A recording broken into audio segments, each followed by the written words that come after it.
देख रहे हैं ना विनोद, रेलवे भर्ती के नाम पर 2019 में हमसे वोट लिया और उसी भर्ती को मिशन मोड का नाम देकर 2024 में फिर से वोट मांगेंगे। ये लाखों युवा कह रहे हैं। इस तरह के लाखों ट्वीट सोमवार को ट्विटर पर देखने को मिले। छात्र कह रहे हैं #रेलवे न्यू रोजगार। दरअसल ये वो युवा है जो 2019 के बाद सिर्फ रात आते रह गए, लेकिन कोई बड़ी भर्तियों का ऐलान सरकार की तरफ से नहीं हुआ। भर्तियां तो छोड़िए, 2019 में निकाली गई भर्तियों का एग्जाम पिछले साल और रिजल्ट अभी पिछले दिनों ही आया है। सैकड़ों ट्वीट्स रेलवे न्यू रोजगार तो लिखकर छात्रों ने, सोशल मीडिया यूजर्स ने, छात्रों का समर्थन करने वाली संस्थानों और लोगों ने किया। बेरोजगार युवाओं की आवाज उठाने वाले युवा हल्ला बोल के अनुपम ने लिखा, जो रेलवे देश में सबसे बड़ा एम्प्लॉयर कहा जाता है, उसने 4 सालों में कोई भर्ती नहीं निकाली। बेरोजगार युवाओं की उम्र निकलती जा रही है, लेकिन सरकार को परवाह क्यों नहीं है? जरा सोचिए कि जब सबसे बड़ी एम्प्लॉयर का ये हाल है तो क्या ही नौकरी दिया जा रहा होगा देश में। इसके अलावा अनुपम ने एक न्यूज़पेपर क्लिपिंग शेयर करते हुए लिखा, जहां एक तरफ रेलवे में इतनी स्टाफ की शॉर्टेज है, वहीं 3,12,000 से ज्यादा पद खाली पड़े हैं। लेकिन रेलवे ने 2019 लोकसभा चुनाव के पहले निकाली गई ग्रुप डी और एनटीपीसी भर्तियों के बाद एक भी वैकेंसी नहीं निकाली है, और ये 4 साल के बाद भी पेंडिंग ही है। सिर्फ अनुपम ही नहीं, छात्रों का समर्थन करने वाले पॉपुलर टीचर अभिनव मैथ्स ने भी लिखा, पिछले 5 सालों में रेलवे पूरी तरह से एक भर्ती पूर्ण नहीं कर पाई है, तो क्या कोई नई भर्ती की सोच भी कैसे सकता है? क्या जिम्मेदार लोग युवाओं को ये बताएंगे कि नई रोजगार भर्ती कब आएगी?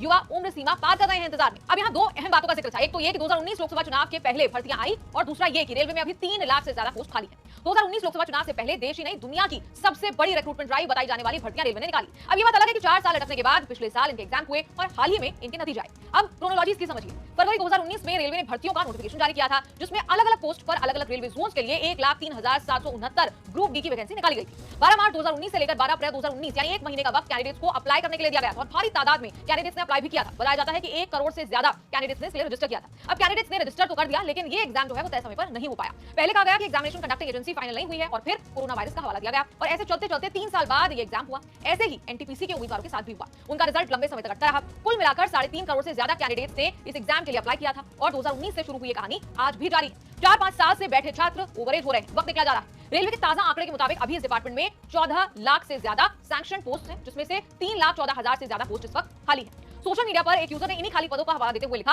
अगर रेलवे में सीट वेकेंट है तो रेलवे मिनिस्टर को वैकेंसी निकालने में आखिर क्या प्रॉब्लम?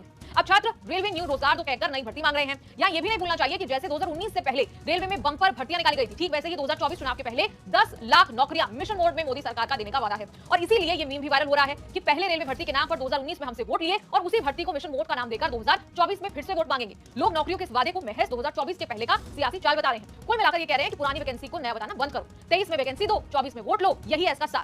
ये वैकेंसी तो 2019 वाली ही है, जिन्हें सरकार 2023 में भरेगी और 2024 के लोकसभा चुनाव में उसी के नाम पर वोट मांगेगी। अब एक सोशल मीडिया यूजर का ये पोस्ट भी देख लीजिए। बेरोजगारों का कोई धर्म नहीं होता, एक पेट होता है और खाली जेब होती है। राजेश मीणा ने लिखा, रेलवे की भर्तियों को चुनाव का मोहरा बनाना बंद करे सरकार। 2019 चुनावों से ठीक पहले भर्ती लाई गई, जो अभी तक लटकी हुई है। 4 साल बीत जाने पर भी कोई नई भर्ती नहीं लाई गई। अब ये देखिए, मनीष शर्मा लिखते हैं, एक भर्ती को 4-5 साल तक चलाते हैं, जिससे नई वैकेंसी की मांग ही ना हो, लोग उसी में लगे रहे। वहीं एक और यूजर लिखते हैं, 2019 से अभी तक एक भी बड़ी भर्ती नहीं आई रेलवे में, और रेलवे मंत्री एक ही भर्ती को हर साल गिनवाते जा रहे हैं, कभी संसद में तो कभी न्यूज में। कब तक एक भर्ती के नाम पर गुमराह करोगे? नए पदों की बहाली कीजिए। कुल मिलाकर छात्रों के ये मुद्दे, रेलवे में नई भर्तियां निकाली जाए, पुरानी भर्तियों को नई पैकेजिंग में डालकर ना पेश किया जाए, 3 लाख से ज्यादा पद खाली हैं तो भर्ती निकाली जाए, जो भर्तियां पेंडिंग हैं उन्हें पूरा किया जाए, ओवरेज हो रहे छात्रों के बारे में भी सोचा जाए। जरूर सोचा तो जाना चाहिए, आखिर 2019 में निकाली गई भर्ती 2023 तक क्यों घसीटी जाती?